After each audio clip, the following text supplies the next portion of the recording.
ಒಬ್ಬೊಬ್ರು ಇರ್ತಾರೆ, ಏ ಅವರ ಬಿಡು ಯೂಟ್ಯೂಬು ಅಷ್ಟೇ, ಅವ್ರನ್ನ ಕಾಮಿಡಿಯಾಗೇ ನೋಡೋಕ್ಕಾಗೋದು ಅಂತ. ಸೊ ಅದು ಅವ್ರ ಲೇಬಲ್. ನೀವು ನೋಡೇ ಇಲ್ಲ ನಮ್ಮನ್ನ ಹೆಂಗೆ ಮಾಡ್ತೀವಿ ಅಂತಲ್ವಾ. ಸಿನಿಮಾ ಅಂತ ಬಂದಾಗ ಯಾರಾದರೂ ಒಂದು ಆಲ್ರೆಡಿ ಫೇಮಸ್ ಇರೋರು ಏನಾದರೂ ಒಂದು ಸ್ವಲ್ಪ ಸಪೋರ್ಟ್ ಮಾಡಿದೆ ಅದು ಇನ್ನಷ್ಟು ಜನಕ್ಕೆ ರೀಚ್ ಆಗುತ್ತೆ ಅನ್ನೋ ಒಂದು ಕಾರಣಕ್ಕೆ ಟ್ರೈ ಮಾಡಿದ್ರು. ಅನ್ಫಾರ್ಚುನೇಟ್ಲಿ ಆಗಲಿಲ್ಲ. ಅದು first Kannada debut as A lead. So ಅದು ಯಾವತ್ತೇ ಇದ್ರೂ ನಾನು ಎಷ್ಟೇ ಸಿನಿಮಾ ಮುಂದೆ ಮಾಡಿದ್ರು ಇದು ನಂಗೆ ಸ್ಪೆಷಲ್ ಆಗಿರುತ್ತೆ. ನನ್ನ ಶಾರ್ಟ್ ಫಿಲಮು ನನ್ನ ಅಲ್ಲಿ ಕರ್ಕೊಂಡು ಹೋಗಿರೋದು, ನನ್ನ ಹಾಟ್ಸ್ಟಾರಿಗಾಗಲಿ ಮತ್ತು ತೆಲುಗು ಇಂಡಸ್ಟ್ರಿ ಕರ್ಕೊಂಡೋಗಿದ್ದು ನನ್ನ ಶಾರ್ಟ್ ಫಿಲಮ್. ಸೊ ಸರ್ ಹೇಳಿದ್ರಲ್ಲ ಎಲ್ಲ ಕುಡ್ಕೊಂಡು ಮಾಡಿದ್ರು, ಆ ದಿನ ನನ್ನ ಶೂಟಿಗೆ ಇರಲಿಲ್ಲ. ಸೊ ನಂಗೆ ಅಷ್ಟು ಗೊತ್ತಿಲ್ಲ. ಇದೇ January 30th ನಮ್ಮ ಸಿನಿಮಾ ಅಮೃತಾಂಜನ್ ಬರ್ತಾ ಇದೆ. ಎಲ್ಲರೂ ದಯವಿಟ್ಟು ಥಿಯೇಟ್ರಿಗೆ ಹೋಗಿ ನೋಡಿ.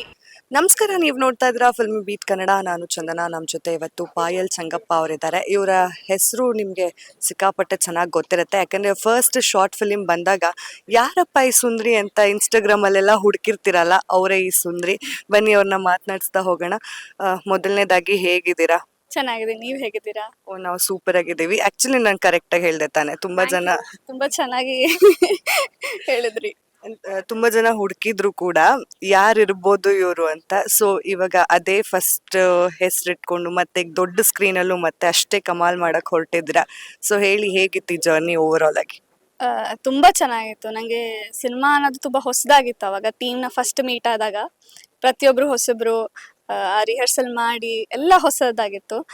ಸಿನಿಮಾ ನಾವು ಹಿಂದೆನೇ ಮಾಡಿದ್ವಿ, ಸ್ವಲ್ಪ ರಿಲೀಸ್ ಆಗೋದು ಸ್ವಲ್ಪ ಲೇಟ್ ಆಯಿತು. ಬಟ್ ಅಷ್ಟೇ ಎಕ್ಸೈಟ್ಮೆಂಟ್ ಇದೆ. ಇದು ನನ್ನ first Kannada debut as A lead. So ಅದು ಯಾವತ್ತೇ ಇದ್ರೂ ನಾನು ಎಷ್ಟೇ ಸಿನಿಮಾ ಮುಂದೆ ಮಾಡಿದ್ರು ಇದು ನಂಗೆ ಸ್ಪೆಷಲ್ ಆಗಿರುತ್ತೆ. ಇನ್ನು ನೀವು ಒಂದು ವೆಬ್ ಸೀರೀಸ್ ಏನೋ ತೆಲುಗುವಲ್ಲಿ ಮಾಡಿ ಫಸ್ಟ್ ಲಾಂಚ್ ಆಗ್ತೀರಾ. ಆ್ಯಂಡ್ ಹೇಗಾಯಿತು? ಕನ್ನಡದಲ್ಲಿ ಫಸ್ಟ್ ಡೆಬ್ಯೂ ಆಗೋಕ್ಕೂ ಮುಂಚೆನೇ ತೆಲುಗುವಲ್ಲಿ ಡೆಬ್ಯೂ ಆಗುತ್ತೆ, ಆ್ಯಂಡ್ ಇನ್ನೊಂದು ಸಿನಿಮಾ ಬೇರೆ ರೆಡಿ ಇದೆ. ಹೆಂಗೆ ಅದು ಹೇಗಾಯಿತು ಅನ್ನೋದು? ಆ್ಯಕ್ಚುಲಿ ಅದು ಅನ್ಎಕ್ಸ್ಪೆಕ್ಟೆಡ್. ಅಂದರೆ ನನಗೆ ಹೆಸರು ಮಾಡಿಕೊಟ್ಟಿದ್ದು ಕನ್ನಡ ಶಾರ್ಟ್ ಫಿಲಮ್. ಇಲ್ಲಿ ನಾನು ತುಂಬ ಬೇಗ ಒಳ್ಳೆ ಜಾಸ್ತಿ ಪ್ರಾಜೆಕ್ಟ್ಸ್ ಮಾಡಿಸ್ತೀನಿ ಅಂತ ಅಂದ್ಕೊಂಡಿದ್ದೆ. ಬಟ್ ತೆಲುಗುವಲ್ಲಿ ಫಸ್ಟ್ ಆ್ಯಕ್ಚುಲಿ ಅದು ಶೂಟ್ ಲೇಟಾಗಿ ಸ್ಟಾರ್ಟ್ ಆಗಿದ್ದು. ತೆಲುಗುಲಿ ಒಂದು ವೆಬ್ ಸೀರೀಸ್ ಮುಗೀತು, ಅದು 5 ಲ್ಯಾಂಗ್ವೇಜಲ್ಲಿ ಬಂತು. ಒಳ್ಳೆ OTT ಪ್ಲ್ಯಾಟ್ಫಾರ್ಮ್ ಜಿಯೋ ಹಾಟ್ಸ್ಟಾರಲ್ಲೂ ಬಂತು. ಆ್ಯಂಡ್ ಸಿನಿಮಾ ಕೂಡ ರಿಲೀಸ್ ಆಯಿತು, ಇವಾಗ ಇನ್ನೊಂದು ನಡೀತಾ ಇದೆ.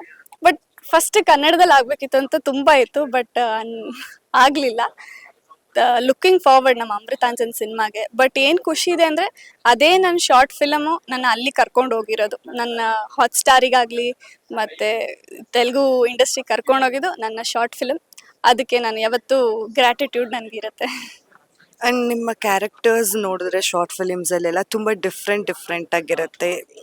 ಏನೋ ಒಂದು ಭಿನ್ನವಾಗಿರುತ್ತೆ. ಡೈಲಾಗ್ಸ್ ಆಗಿರ್ಬೋದು ಅಥವಾ ಏನಾದರೂ ಒಂದು ಕಾಮಿಕಲ್ ಆ್ಯಂಗಲ್ ಇರುತ್ತೆ. ಸೊ ಇದೆಲ್ಲ ಮಾಡೋವಾಗ ಅಂದರೆ ಡೈರೆಕ್ಟರ್ ಎಷ್ಟು ಕೂಳೆ ಕೊಟ್ಟಿದ್ರು ಪಾಯಲ್ ಅವ್ರಿಗೆ ಅಂತ? ತುಂಬ ಅಂದರೆ ನನಗೆ ಆ ಥರ ನಾನು ಡೈಲಾಗೆಲ್ಲ ಒಂದು ಲೈನಲ್ಲಿ ಇರ್ತಾ ಇರಲಿಲ್ಲ, ಇಷ್ಟಿಷ್ಟು ಉದ್ದ ಇರ್ತಿತ್ತು. ಹೊಸ ವರ್ಡ್ಸು, ಏನೇನೋ ವರ್ಡ್ಸು. ಸೊ ಬಟ್ ಅಷ್ಟೇ ಪ್ರಾಕ್ಟೀಸ್ ಮಾಡಿಸೋರು. ಅಷ್ಟು ಪ್ರಾಕ್ಟೀಸ್ ಮಾಡಿಸಿದಕ್ಕೆ ಇವತ್ತೂ ಎಷ್ಟೋ ಶಾರ್ಟ್ ಫಿಲ್ಮ್ ಹೆಸರೇ ನೆನಪಿಲ್ಲ ಒಂದು ಕ್ಯಾರೆಕ್ಟರ್ ಹೆಸರಲ್ಲಿ. ಆ ಡೈಲಾಗ್ ಇನ್ನೂ ಗುರ್ತಿಟ್ಕೊಂಡು ಅದಷ್ಟು ವೈರಲ್ ಆಗಿದ್ದ ಕಾರಣನೇ ಆ ಡೈಲಾಗ್ಸು. ಸೊ ಖುಷಿ ಇದೆ ಅದಕ್ಕೆ. ಅಂದರೆ ಶಾರ್ಟ್ ಫಿಲಿಮ್ಸ್ ಮಾಡಬೇಕಾದ್ರೆ ಅದು ಕೂಡ ಏನು ಈಸಿ ಇರಲ್ಲ. ಸ್ಮಾಲ್ ಸ್ಕ್ರೀನಲ್ಲಿ ನೋಡ್ತಾರೆ, ಮಿಸ್ಟೇಕ್ಸ್ನ ತುಂಬ ಈಸಿಯಾಗಿ ಐಡೆಂಟಿಫೈ ಆಗಲ್ಲ. ಬಟ್ ಬಿಗ್ ಸ್ಕ್ರೀನ್ ಅಂತ ಬಂದಾಗ ಸಾಕಷ್ಟು ಜನ ಪ್ರತಿಯೊಂದು ವಿಷಯನೂ ಕೂಡ ಅಬ್ಸರ್ವ್ ಮಾಡ್ತಿರ್ತಾರೆ. ಸೊ ಏನೆಲ್ಲ ಪ್ರಿಪ್ರೇಷನ್ಸ್ ಇತ್ತು, ಹೇಗೆ ಅಂತ? ಪ್ರಿಪ್ರೇಷನ್ ಖಂಡಿತ ಇತ್ತು. ಬಟ್ ನಾನು ಪರ್ಸ್ನಲಿ ಏನು ಹೇಳ್ತೀನಿ ಅಂದರೆ, ಚಿಕ್ಕ ಸ್ಕ್ರೀನು ದೊಡ್ಡ ಸ್ಕ್ರೀನು ಹೌದು ತುಂಬ ವ್ಯತ್ಯಾಸ ಇದೆ. ಬಟ್ ಒಂದು ಆರ್ಟಿಸ್ಟ್ಗೆ ಒಂದು ಝೀಲು, ಒಂದು ಶ್ರದ್ಧೆ ಭಕ್ತಿ ಮಾಡೋ ಕೆಲಸದ ಮೇಲಿದ್ರೆ ಏನು ಬೇಕಾದರೂ ಮಾಡ್ಬೋದು. ಇವಾಗ ನಾವು ಚಿಕ್ಕ ಸ್ಕ್ರೀನು ಅಂತ ಅಂತಾರೆ, ಅಷ್ಟು ನಾವೇನೋ ಕೇರ್ಲೆಸ್ ಆಗಿ ಮಾಡಿದರೆ ಅದಷ್ಟು ವೈರಲ್ ಹೋಗ್ತಾ ಇರಲಿಲ್ಲ. ನಾವು ಅಷ್ಟು ರಿಹರ್ಸಲ್ ಮಾಡಿ, ಅಷ್ಟು ಎಫರ್ಟ್ ಹಾಕಿ, ಅಷ್ಟು ಕಷ್ಟಪಟ್ಟಿದ್ದಕ್ಕೆ ನಮಗೆ ಆ ಶ್ರಮಕ್ಕೆ ಏನು ಪ್ರತಿಫಲ ಸಿಕ್ಕಿದೆ. ಸೊ ಇವಾಗ ಸಿನಿಮಾ ಅಂದಾಗ ಇನ್ನೂ ಸ್ವಲ್ಪ ಜಾಸ್ತಿ ಶ್ರದ್ಧೆ ಭಕ್ತಿ ಬೇಕು. ಅದಷ್ಟು ಹಾಕಿ ಮಾಡಿದ್ದೀವಿ. ಇದೇ January 30th ರಿಲೀಸ್ ಇದೆ. ಸೊ ಆ ಕಷ್ಟಕ್ಕೆ ಒಂದು ಒಳ್ಳೆ ಪ್ರತಿಫಲ ಸಿಕ್ಬಿಟ್ರೆ ಇನ್ನೂ ಖುಷಿಯಾಗಿರ್ತೀನಿ. ಇನ್ನು ಸುಧಾಕರ್ ಅವರು ನಿಮ್ಮ ಪೇರು. ಯೂಶಲ್ ಆಗಿ ಅವರು ಮಾಡೋ ಕಂಟೆಂಟೇ ಕುಡ್ಕೊಂಡು ಫುಲ್ ತೂರಾಡ್ಕೊಂಡು, ಸೊ ಎಷ್ಟು ಕ್ವಾಟ್ಲೆ ಕೊಟ್ಟರು ಸೆಟ್ಟಲ್ಲಿ? ಆ್ಯಕ್ಚುಲಿ ನನ್ನ ಸೀನಲ್ಲಿ ಕುಡಿಯೋದು ಸ್ವಲ್ಪ ಇತ್ತು, ಅಂದರೆ ಆ್ಯಕ್ಟ್ ಥರನೇ ಇದ್ದಿತ್ತು. ಸೊ ಸರ್ ಹೇಳಿದ್ರಲ್ಲ ಎಲ್ಲ ಕುಡ್ಕೊಂಡು ಮಾಡಿದ್ರು, ಆ ದಿನ ನನ್ನ ಶೂಟಿಗೆ ಇರಲಿಲ್ಲ. ಸೊ ನಂಗೆ ಅಷ್ಟು ಗೊತ್ತಿಲ್ಲ. ಬಟ್ ಕುಡಿದೇನೋ ಅವ್ರು ಹಂಗೇನೆ ನಮ್ಮ ಟೀಮ್ ಒಬ್ರನ್ನೊಬ್ರನ್ನ ರೇಗಿಸ್ಕೊಂಡು ತಮಾಷೆ ಮಾಡ್ಕೊಂಡು ಒಂದು ಇಲ್ಲ ಪಾಯಲ್ ತಮಾಷೆ ಮಾಡ್ಕೊಂಡು ಒಂದು ಒಳ್ಳೆ ಅಂದ್ರೆ ಎಲ್ಲೋ ಹೋಗ್ತಾ ಇದೀನಿ ಹೊಸ ಜಾಗ ಹೆಂಗಪ್ಪ ಕ್ಯಾಮ್ರಾ ಫೇಸ್ ಮಾಡೋದು ಆ ಥರ ಇರಲಿಲ್ಲ. ಯಾಕಂದ್ರೆ ನಮ್ಮ ಜರ್ನಿ ಹಂಗೆ ಇತ್ತಲ್ಲ, ಆರಾಮಾಗಿ ನಮ್ಮ ಕೆಲಸ ಮಾಡ್ಕೊಂಡು ಮಾತಾಡ್ಕೊಂಡು ಒಳ್ಳೆ ಫುಡ್ ತಿನ್ಕೊಂಡು ಎಂಜಾಯ್ ಮಾಡ್ಕೊಂಡು ಶೂಟ್ ಮಾಡೋದು. ಓಕೆ. ಇನ್ನ ಅಂದ್ರೆ ಈಗಾಗಲೇ ಸಾಕಷ್ಟು ಬಾರಿ ಹೇಳ್ಕೊಂಡಿದ್ದಾರೆ ನಮ್ಮ ತಂಡಕ್ಕೆ ಸಪೋರ್ಟ್ ಬೇಕು ಜನರದು ಅಂತ ಹೇಳಿ. ಸೊ ಈಗಾಗಲೇ ನಿಮ್ಮ ಶಾರ್ಟ್ ಫಿಲಿಮ್ಸ್ಗೆಲ್ಲ ಸಪೋರ್ಟ್ ಸಿಕ್ಕಿದೆ, ಸ್ಟಾರ್ಸ್ ಸಪೋರ್ಟ್ ಬೇಕು ಅಂತ ಕೂಡ ಒಂದೆರಡು ಕಡೆ ಹೇಳ್ಕೊಂಡಿದ್ದಾರೆ. ಇದ್ರ ಬಗ್ಗೆ ನಿಮ್ಮ ಅಭಿಪ್ರಾಯ ಏನು?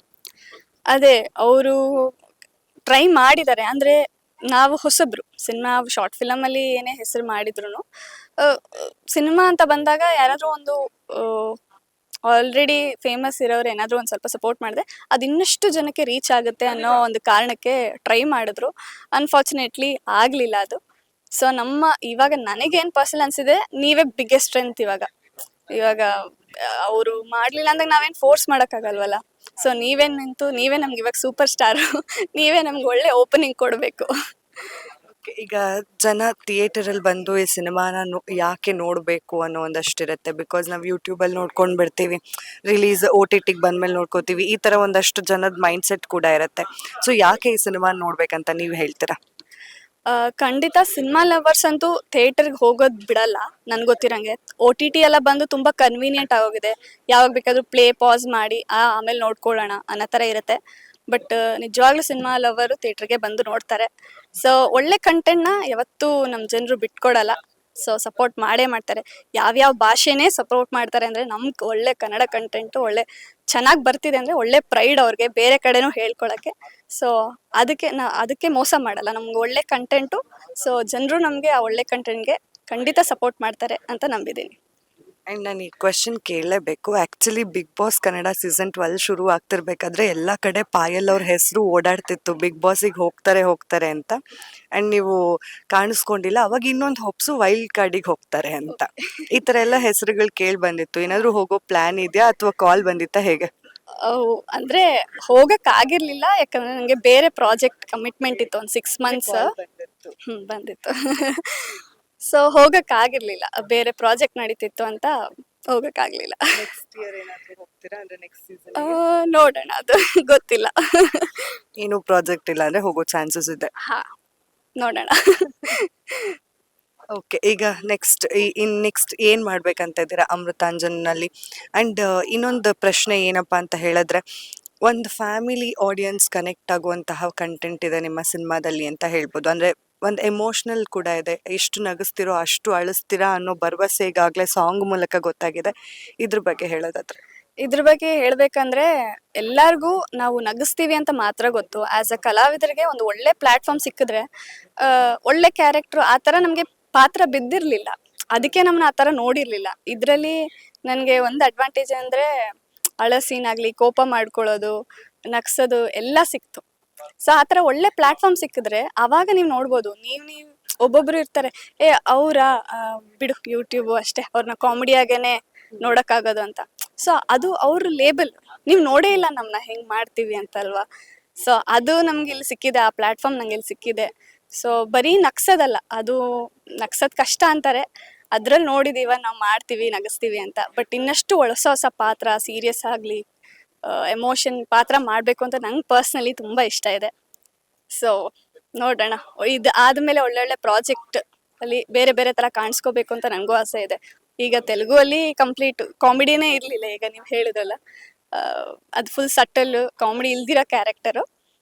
ಸೊ ಇವಾಗ ಇನ್ನೊಂದು ಮಾಡ್ತಿರೋದು ಥ್ರಿಲ್ಲರ್ ಸಸ್ಪೆನ್ಸ್, ಅದು ನಾನು ಯಾವತ್ತೂ ಮಾಡಿರಲಿಲ್ಲ. So looking forward. ಅದೇ ಥರ ನಂಗೆ ಕನ್ನಡದಲ್ಲಿ ಜಾಸ್ತಿ ಬಂದರೆ ಇನ್ನಷ್ಟು ಖುಷಿ, ಯಾಕಂದರೆ ನಮ್ಮ ಹುಡುಗಿ ಅಂತ ಇನ್ನೂ ಚೆನ್ನಾಗಿ ಸಪೋರ್ಟ್ ಮಾಡ್ತಾರೆ. ಆ್ಯಂಡ್ ಈ ಹಿಂದೆ ನೀವು ಕಾರ್ಪೊರೇಟಲ್ಲಿ ವರ್ಕ್ ಮಾಡ್ತಿದ್ರಿ ಅಂತ ಕೇಳ್ಪಟ್ಟಿದ್ದೀನಿ, ಬಟ್ ಕನ್ಫರ್ಮ್ ಆಗಿ ನನಗೆ ಗೊತ್ತಿಲ್ಲ. ಅದಾದ್ಮೇಲೆ ಶಾರ್ಟ್ ಫಿಲಿಮಲ್ಲಿ ಆಪರ್ಚುನಿಟಿ ಬಂದಾಗ ಅದನ್ನು ಫುಲ್ ಕಂಪ್ಲೀಟಾಗಿ ಬಿಟ್ಟಿದ್ದೀನಿ ಅಂದಿದ್ದೇನೋ ಎಲ್ಲೋ ಕೇಳ್ದಂಗೆ ನೆನಪು, ಹೌದಾ ಏನು? ಇಲ್ಲ, ನಾನು ಇಂಜಿನಿಯರಿಂಗ್ ಓದ್ತಿದ್ದಾಗ ಶಾರ್ಟ್ ಫಿಲಮ್ ವರ್ಕ್ಶಾಪಿಗೆ ಹೋಗ್ತಿದ್ದೆ. ಇಂಜಿನಿಯರಿಂಗ್ ಮುಗಿಸಿದ್ಮೇಲೆ ಇದು ಅವಾಗ ಅಮೃತಾಂಜನ್ ಫಸ್ಟ್ ಆಚೆ ಬಂದಿದ್ದು. ಸೊ ಅದು ಹಂಗೆ ವೈರಲ್ ಆಯಿತು. ಲೈಕ್ ಕಂಪ್ಲೀಟ್ ಜರ್ನಿಯೇ ಸಿನಿಮಾದಲ್ಲೇ ಆಗೋಯ್ತು. ನಾನು ಎಲ್ಲೂ ಬೇರೆ ಕಡೆ ವರ್ಕ್ ಮಾಡಲಿಲ್ಲ. ಹೇಗಿದೆ ರೆಸ್ಪಾನ್ಸ್ ಹೇಗಿದೆ ಫ್ಯಾಮಿಲಿಯಲ್ಲಿ ಎಷ್ಟು ಸಪೋರ್ಟಿಂಗ್ ಆಗಿದ್ದಾರೆ ಆ್ಯಂಡ್ ನಿಮ್ಮ ಶಾರ್ಟ್ ಫಿಲಿಮ್ಸ್ ನೋಡಿ ಅವರೆಷ್ಟು ಎಂಜಾಯ್ ಮಾಡ್ತಾರೆ? ತುಂಬ ಯಾರೂ ಎಕ್ಸ್ಪೆಕ್ಟ್ ಮಾಡಿರಲಿಲ್ಲ. ನನಗೆ ಯಾರೂ ಸಿನಿಮಾ ಬ್ಯಾಕ್ಗ್ರೌಂಡ್ ಇರಲಿಲ್ಲ. ಬಟ್ ತುಂಬ ತುಂಬ ಸಪೋರ್ಟ್ ಮಾಡಿದ್ದಾರೆ. ಫ್ಯಾಮಿಲಿ ಆಗಲಿ ಫ್ರೆಂಡ್ಸ್ ಆಗಲಿ ಚೆನ್ನಾಗಿ ಹೋಗ್ತಾ ಇದೆ ಹೀಗೆ ಬಟ್ ಹುಷಾರಾಗಿರು ಅಂತ ಹೇಳ್ತಾರೆ ಅಷ್ಟೇ. ಓಕೆ ಮ್ಯಾಮ್, ಕೊನೆಯದಾಗಿ ಏನು ಹೇಳ್ತೀರಾ ನಮ್ಮ ಆಡಿಯನ್ಸ್ಗೆ ಹಾಗೆ ಅಮೃತಾಂಜನ್ ಸಿನಿಮಾ ಬಗ್ಗೆ? ಇದೇ January 30th ನಮ್ಮ ಸಿನಿಮಾ ಅಮೃತಾಂಜನ್ ಬರ್ತಾ ಇದೆ. ಎಲ್ಲರೂ ದಯವಿಟ್ಟು ಥಿಯೇಟ್ರಿಗೆ ಹೋಗಿ ನೋಡಿ. ಚಿಕ್ಕ ಮಕ್ಕಳಿಂದ ಹಿಡಿದು ವಯಸ್ಸಾದವರು ಏನು ಲೈಕ್ ಏಜ್ ಲಿಮಿಟೇ ಇಲ್ಲ. ಆರಾಮಾಗಿ ಹೋಗಿ, ಏನು ವಲ್ಗ್ಯಾರಿಟಿ ಇಲ್ಲ. ಒಂದು ಸ್ಟ್ರೆಸ್ ಬಸ್ಟರ್ ಬೇಕು ಅಂದರೆ ಆರಾಮಾಗಿ, ತುಂಬ ಆ ಚಿಂತೆ ಇದೆ, ಈ ಟೆನ್ಷನ್ ಇದೆ, EMI ಅದು ಇದು ಅಂತಿದ್ರೆ ಒಂದು ಬ್ಯುಸಿ ಸ್ಕೆಡ್ಯೂಲಲ್ಲಿ 2 hours ಆರಾಮಾಗಿ ಏನು ಯೋಚನೆ ಬೇಡಪ್ಪ ಎಂಜಾಯ್ ಮಾಡೋಣ ಅಂತ ಇದ್ರೆ ಅಮೃತಾಂಜನ್ ಸಿನಿಮಾ ನೋಡಿ. ಲಾಸ್ಟಲ್ಲಿ ಒಂದು ಸ್ವಲ್ಪ ಎಮೋಷನು ಇದೆ. ಖಂಡಿತ ಅಪ್ಪ ಅಮ್ಮ ಮೇಲೆ ಇನ್ನಷ್ಟು ಪ್ರೀತಿ ಜಾಸ್ತಿ ಆಗುತ್ತೆ ಸಿನಿಮಾ ನೋಡಿದ್ಮೇಲೆ ಅಂತ ಹೇಳ್ತೀನಿ. Thank you so much. Payal ಅವರೇ, ಎಲ್ಲ ನಿಮ್ಮ ಫ್ಯೂಚರ್ ಪ್ರಾಜೆಕ್ಟ್ಸ್ಗೂ all the best. So much. Thank you so much.